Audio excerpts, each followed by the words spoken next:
రాత్రే ఫోన్ చేసిర్రు, నాకు బిల్లు వచ్చేది ఉంది, నీకు బిల్లు ఏమియ్యం అటు పోతే అని చెప్పిండ్రు.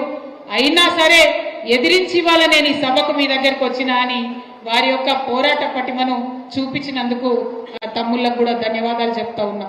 అట్లనే ఇంకా చాలా మంది మాట్లాడుకుంటా అన్నారు, అక్క ఫోన్లు చేసి బెదిరిస్తున్నారని చెప్పి.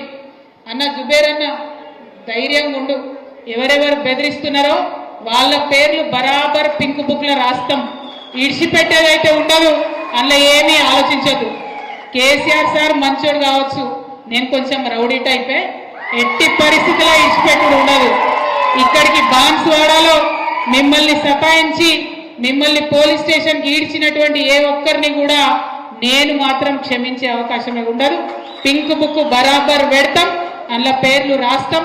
అది అధికారులు కావచ్చు, నాయకులు కావచ్చు, ఎవరిని కూడా వదిలిపెట్టాం. ఎందుకంటే మనం అధికారంలో ఉన్నప్పుడు అరాచకం చేయలేదు, ప్రజలకు మంచి చేసినాం, అభివృద్ధి చేసినాం.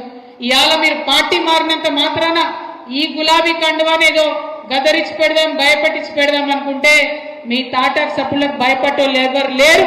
మీ తాత, మీ ముత్త, మీ జేజమ్మ దిగొచ్చినా కూడా భయపడేటోళ్ళు ఎవరు లేరన్న విషయాన్ని మీ అందరికి కూడా సభాముఖంగా నేను తెలియజేస్తా ఉన్నాను.